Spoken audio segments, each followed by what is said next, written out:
Signs that he doesn't want you for anything lasting.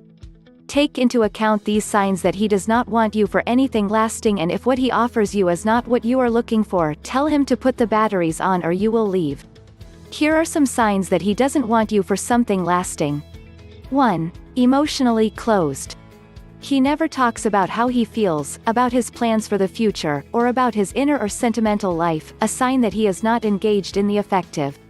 2. Zero love in public.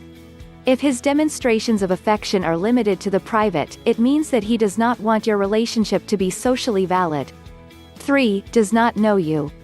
In general, he is little interested in you, your life and your affairs. He doesn't know about your hobbies or interests, he doesn't know your favorite food, or your dreams, desires, and goals.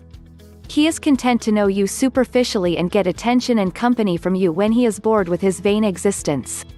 Learn why men lose interest. Click or tap the link on or below this video to download this free ebook.